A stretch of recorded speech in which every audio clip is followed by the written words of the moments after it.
Hi, I'm Nicole, and today I'm talking about finding joy in a daily thing. So, I am a housewife, but I do not never aspire to be that type of person.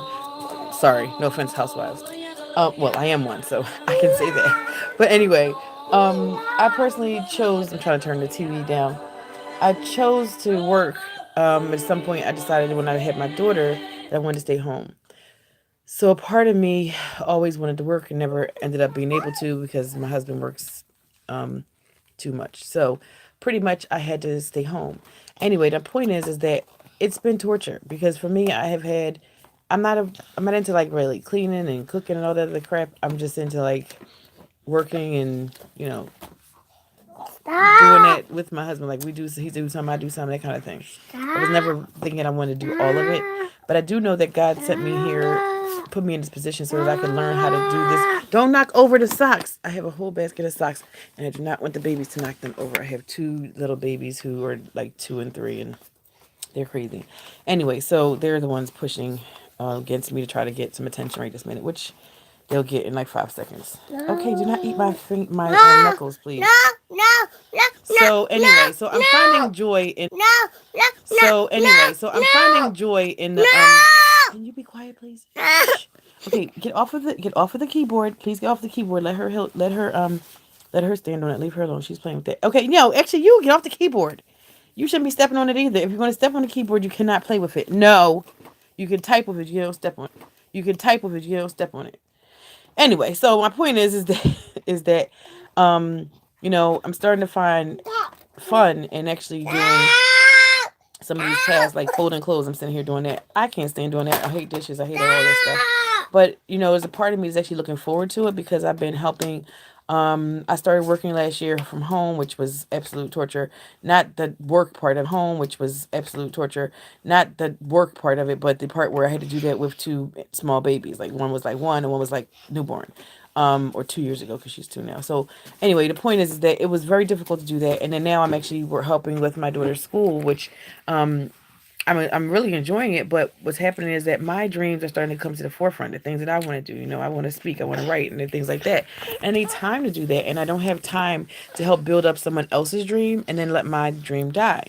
So can you please let go of me so I can do this? I can finish it. What is in your mouth? What's in your mouth? Okay, you can't eat beads. Get the beads out your mouth. Do you have more beads in your mouth? Open your mouth. Open your mouth. Okay, don't eat beads. So, anyway, what was I saying? So, so back to I've been finding joy in having oh boy. I've been finding joy in, doing these things, but I really just came to the realization that I am helping my children to become productive adults, and that's my job, and I look forward to that, but I didn't think of it as a real like a team, like I'm really building a team.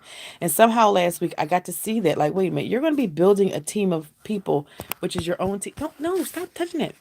Your own team of people that are there going out into the world. You're creating your they are my brand. Like my kids are my brand. Like they're the people that are going to be going out into the world to have the best of what I have to offer. And not only am I not giving them the best I have to offer, but I'm like, okay, you have to share me. You have to share me. She can share me too. We can both be here together. So I I knew I was raising children or adults because they're gonna be adults one day. But I also do not step on the keyboard. Get off of the keyboard. I'm gonna take that from you. That's the second time. Okay, but leave it alone. So I'm realizing I'm raising adults so that one day they will be adults, and my job is to put out the best product that I can possibly put out. And now I'm starting to take pride in what I'm doing, like folding the clothes. I'm sitting here folding clothes, and I'm like, oh, okay, this is, I'm putting clothes together, and this is normally a task that I do not care about. It's not torture, but it used to be torture. But it's like, I'm getting it done because it has to be done. But now I'm actually starting to do it, and it's actually starting to be like, oh, I feel good about this. I'm putting some love into it. My whole thing that I've learned is about my whole goal in life is to learn how to put the love in it. People in my culture, I'm part of black culture, you talk about putting love in your food, so like you'll, make, let's say a sweet potato pie or yeah, see, a sweet potato pie or potato salad or something, and or some fish or whatever, and chicken, whatever it might be, and then you make it, but then you don't make it with love. You just make it, and I usually make stuff with just making it. But when you put some love in it, it means you put that extra little care. It means you cut up the onions. It means you cut up the celery. It means you cut up the peppers, and you chop up the garlic real fine, and you put a little bit of oil in there. Not too much is enough, for it, or whatever it might be, a little bit of this flavor, and then you take your time and say, okay, is this flavor right? Is this, how much cheese should I put in there? How much, should I put garlic and onion powder in my string beans? Just, whatever. But you just take the extra time to make that dish a little bit better, so it tastes like And I wasn't doing it with my life. I wasn't doing it. So now I'm trying to put the love on it. And in folding these clothes, I'm starting to put the love in it. I'm starting to feel that love because I'm raising adults. I'm not raising kids. I'm raising adults because they will be adults one day. I heard that recently. Heard that you're raising adults. And so my goal right now is to enjoy this, but also to realize that I'm going to start putting all of my eggs in the basket of my family. Putting the time and energy into them, and not the time and energy into other people's dreams. I've got to focus on my dreams. I've got to focus on what God has given to me.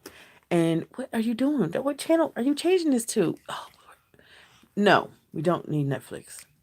Oh boy. No, we don't need Netflix.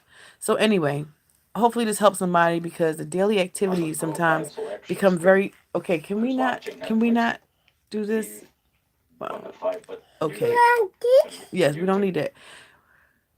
As I was saying, so yeah, so anyway, so life is getting better because I'm starting to realize the daily activities are, as my husband says, he puts excellence in everything, and I'm like, I put excellence in the things that I care about, which means that I didn't care about housework, which means I didn't do it well. So I'm hoping that somebody out there will realize that when you start to put excellence on everything, sprinkle a little excellence, like shake a little excellence on it, like little pepper salt, like, spray a little something on it, so that yes, Karen. Spray a little something on there, put some love in it, put a little extra seasoning and a little spice in your life, so that you just turn it on, huh? Um, so that you can start to enjoy your life because life is only you only get one life to live, and if you don't enjoy it, what's the point? Bye. Hopefully, this helps somebody in their journey to success.